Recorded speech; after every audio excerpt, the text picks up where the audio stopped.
Conheço o dia que Frida Wingren desabafou e se revoltou contra a rejeição do Ministério Feminino na Convenção Geral de 1930. Para quem não me conhece, eu sou a Silvana do canal Diário Pentecostal, especialista em História e Teologia do Protestantismo no Brasil. Se você ainda não é inscrito, se inscreve no canal, deixe seu curtir e compartilhe com seus amigos para que mais gente conheça o canal.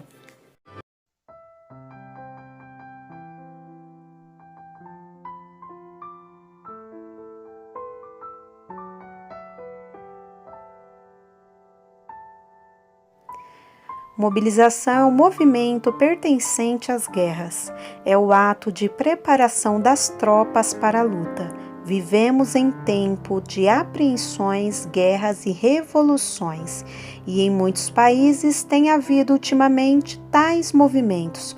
Quando a guerra é declarada numa nação, chama-se o povo para mobilização.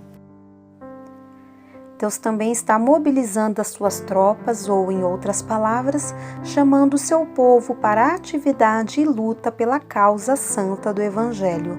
Dele procede um despertamento espiritual mais necessário que o material, pois a felicidade de um povo não consiste apenas no progresso material, mas sim no verdadeiro conhecimento de Deus e de sua palavra. Os interesses do reino de Deus excedem em valor e nobreza os interesses terrenos. A responsabilidade pela proclamação do reino paira sobre nós.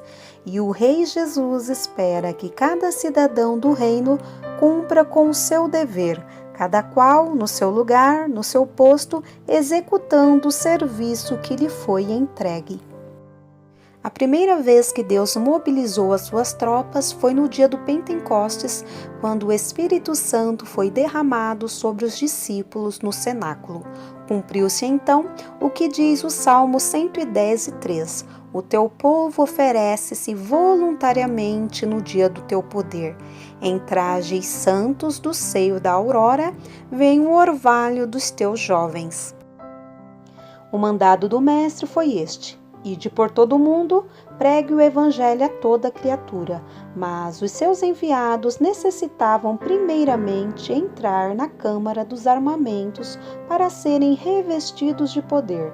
Por isso, foi-lhes dito: ficai em Jerusalém, até que do alto sejais revestidos de poder. O cenáculo em Jerusalém tornou-se figuradamente a casa dos armamentos, onde os discípulos foram revestidos de força. Depois saíram como testemunhas de fogo por toda a parte, falando de Jesus e da sua salvação. Com a espada flamejante, a palavra de Deus, vivificada pelo Espírito Santo, venceram sobre a ignorância, o fanatismo e a incredulidade. Sim, venceram sobre toda a força do inimigo e ganharam lugar para o reino de Deus nos corações contritos e humildes que, pela fé, aceitaram a mensagem salvadora. E hoje, Deus ainda está mobilizando suas tropas?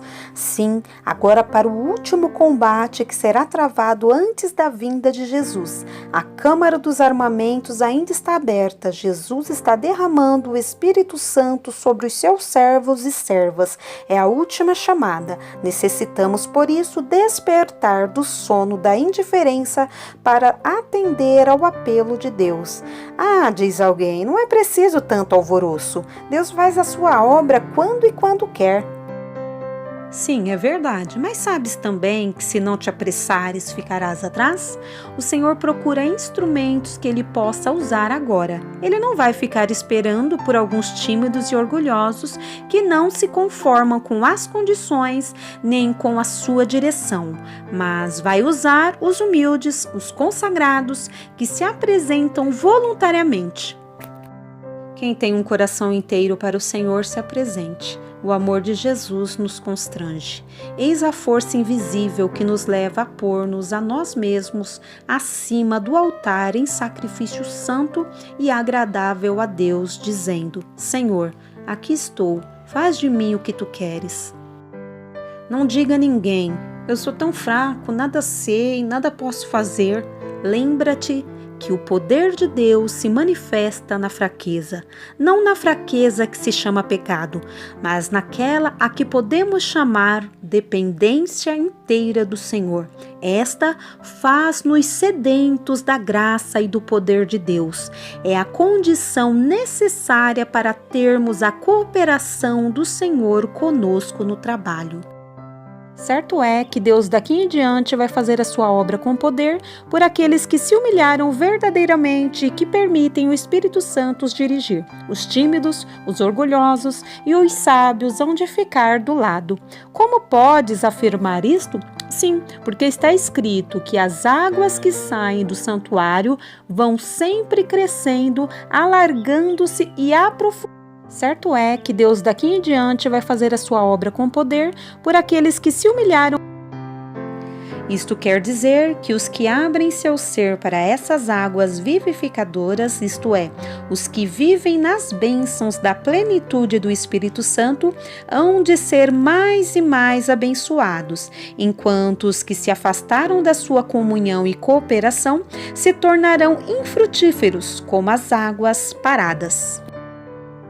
Alguns preferem mais o cheiro dos charcos com seu silêncio mortal do que o ruído das correntes das águas vivas. Outros gostam mais de ouvir o mugido do gado além do rio do que os rumores da guerra santa, isto é, preferem tratar das coisas materiais antes de se dedicarem às coisas espirituais. Despertemo-nos para atender ao chamado do Rei, alistando-nos nas suas fileiras, as irmãs das Assembleias de Deus, que, igualmente como os irmãos, têm recebido o Espírito Santo e, portanto, possuem a mesma responsabilidade de levar a mensagem aos pecadores. Precisam convencer-se de que podem fazer mais do que tratar dos deveres domésticos. Sim, podem também, quando chamadas pelo Espírito Santo, sair e anunciar o Evangelho em todas as partes do mundo e especialmente no trabalho pentecostal, as irmãs tomam grande parte na evangelização. Na Suécia, país pequeno com cerca de 7 milhões de habitantes, existe um grande número de irmãs evangelistas que saem por toda parte anunciando o Evangelho, entrando em lugares novos e trabalhando exclusivamente no Evangelho. Dirigem cultos, testificam e falam da palavra do Senhor aonde há uma porta aberta. Os que estiveram na convenção em Natal e ouviram o pastor Levi Petros falar deste assunto, sabem que é verdade. Por qual razão as irmãs brasileiras vão de ficar atrasadas? Será que o campo não chega ou que Deus não quer? Creio que não. Será falta de coragem? Na parada das tropas, a qual teve lugar aqui no Rio, depois da Revolução, tomou também parte um batalhão de moças do estado de Minas Gerais, as quais se tinham alistado para a luta. Para cumprir um ideal terrestre há muita coragem. Por que também não o há para cumprir a vontade de Deus? Não pode ser falta de direção, pois é o mesmo Senhor que dirige a obra em todo lugar. Só pode ser falta de educação espiritual ou de submissão à direção do Espírito Santo. Esta falta pode ser removida pelo esclarecimento da verdade e humilhação da parte dos resistentes. As irmãs convém buscarem santificação e consagração para que o Senhor as possa dirigir e abençoar. Não há tempo a perder. Jesus vem muito breve. O Senhor diz: a quem enviarei? E quem há de ir por nós? Diremos nós: eis-me aqui, envia-me a mim.